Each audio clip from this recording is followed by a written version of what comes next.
Good evening, campers, streamers, and babysitters. Dakota and Axel, a once passionate relationship, has become poisoned by resentment. As emotions boil over, Axel starts sprouting black veins and excreting an acidic liquid. His touch burns flesh, and a life and death battle ensues. Yes, folks, this is our raw reaction review for Kill Your Lover.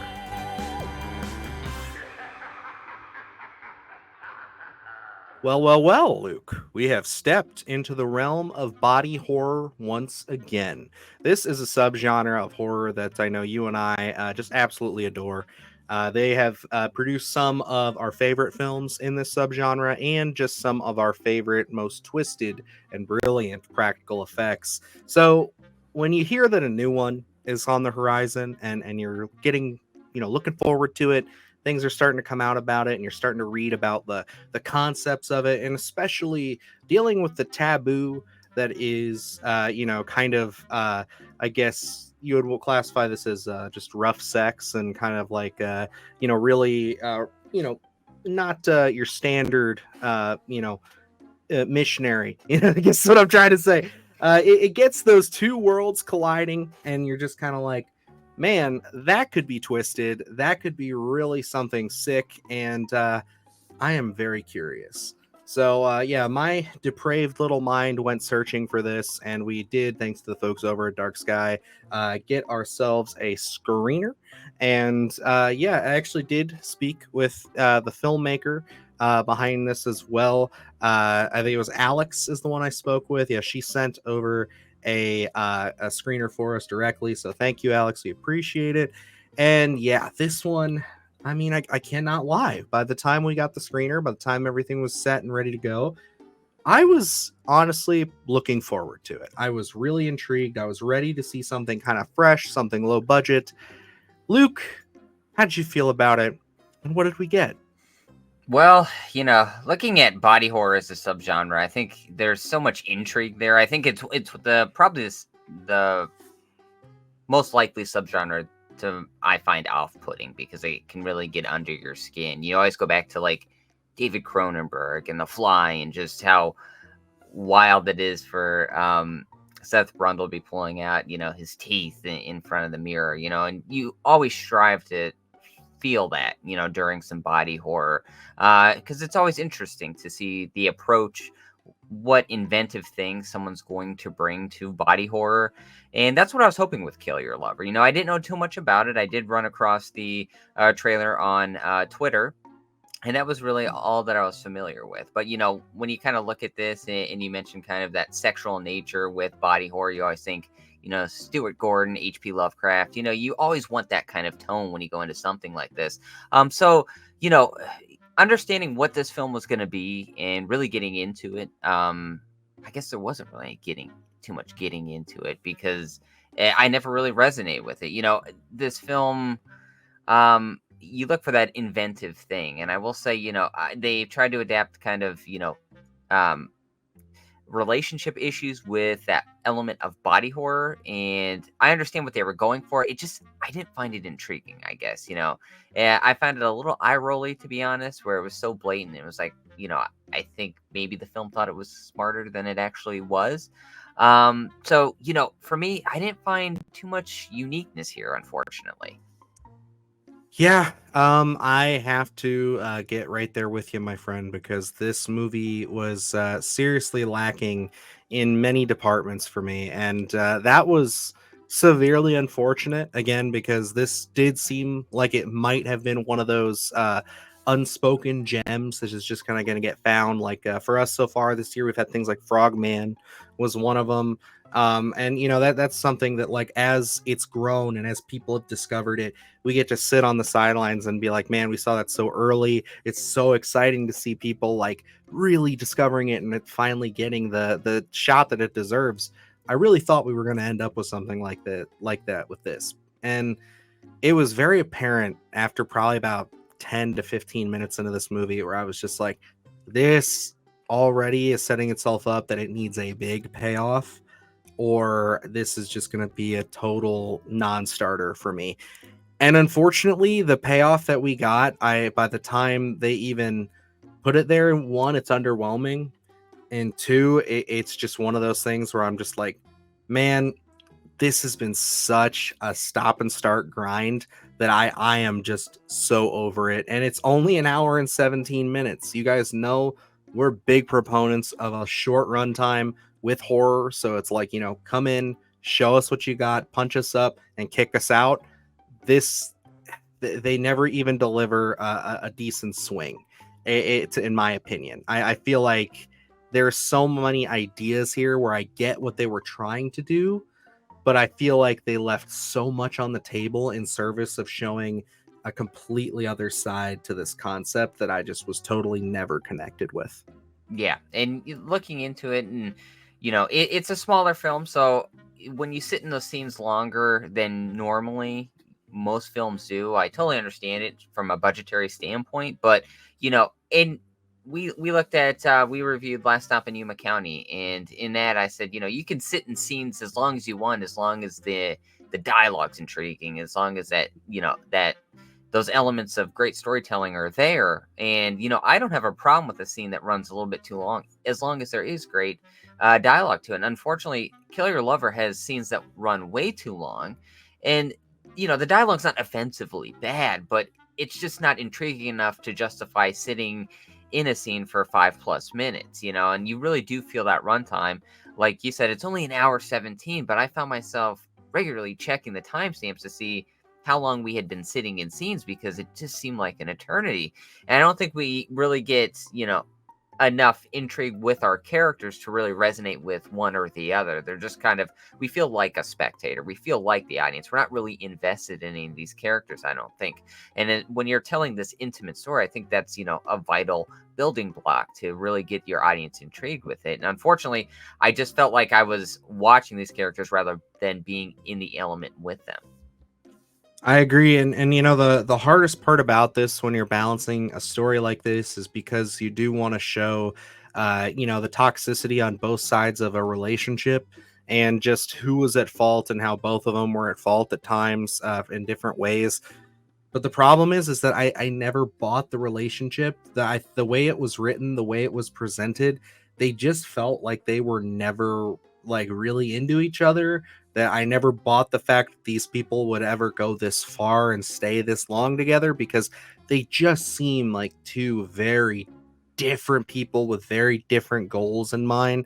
They try to give you this angle that, like, our male character, he's more like, I guess, intrigued by kind of the dangerousness of Dakota, and it just, I never bought it, and it just was, that's a really really hard spot to falter in when you're trying to tell a concept like this, because essentially it just comes down to two unlikable people doing horrendous things to each other and then saying mean things to each other, and you're just kind of sitting there in this soup of just sadness and just being like, man, I'm not really connected, I'm not really invested, and I'm honestly just not all that impressed with the effects. I think like there were some concepts that could have been cool. I really liked when things got started and it was like, oh wow, that's neat, I wonder what they're going to do with this.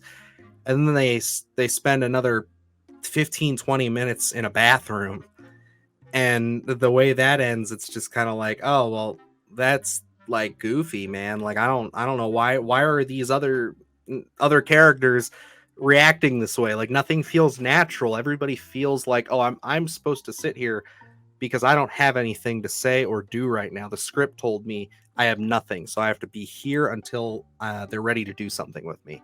And nothing feels natural. It just feels very, very cardboard. Yeah, absolutely. And when you're not in it with the characters and you have that element of body horror, you're like, well, at least maybe we're gonna get a positive with that body horror element to it. And watching the trailer, I think it presented an element of intrigue to me. See, okay, this looks intriguing. What else are they going to do? What else are they going to bring to the table in terms of that body horror? And unfortunately, I was just left underwhelmed. I don't think, they really did enough to garner any more intrigue for this to be an actual feature film. Like I said, they sit in these scenes too long, and I don't think that the actual story was enough to justify a feature film. I think this could have been an effective short film, and Yeah. kind of chiseled it down, and then kind of also heightened those elements of body horror. Like I said, I think they spread themselves too thin in terms of story as well as prior budget, so you can't really do the wacky things that we would see with a Cronenberg or a Stuart Gordon in those types of films, and what they were able to achieve effects wise. So, I think if this was a short film, this could have been rather effective. Probably could have drove the message home a little harder, I think. Whereas this one, you become very aware that they're sitting in these scenes too long. The body horror element is underwhelming. I'm with Dylan in terms of not really buying that relationship either. It just felt like, acting, and I was very aware that this was a film and I was watching it, so unfortunately, it was nothing. There was not anything in this film to really get me invested. I hate to be so negative when we're, reviewing these films, but unfortunately, there just wasn't anything to, say I enjoyed an hour 17 with this.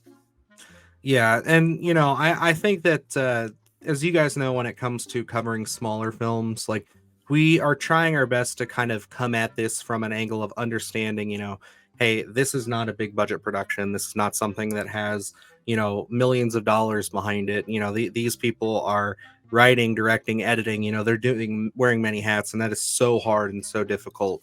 But there is also kind of this line of, yeah, I think like Luke was absolutely correct when he said that this does, feel like a short film. It felt like this was an idea that was just getting started. I think there needed to be a lot more time on paper, especially when you're dealing with something like this, because again, the character work has got to be so strong for a concept like this, and you really have to like have your audience struggling between I really care for these people, but then at the same time, both of you are fucking crazy, and like you need to see that. And it's just, again, there isn't also a really a clear defined reason other than, I guess, like a subtextual reason. And it is just, again, one of those things where it kind of feels like after you understand it, they're just kind of beating you over the head with it, like, this is the reason, this is why this is happening, this is why things are going on, and it's exhausting.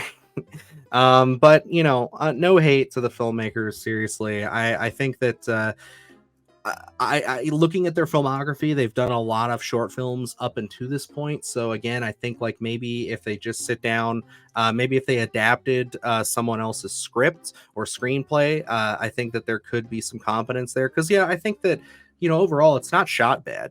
I think like they're working with what they have. They're definitely doing a lot of smart things by kind of sticking in scenes, so that way they don't have to spend a ton of time trying to compose different shots, and you really get unfocused.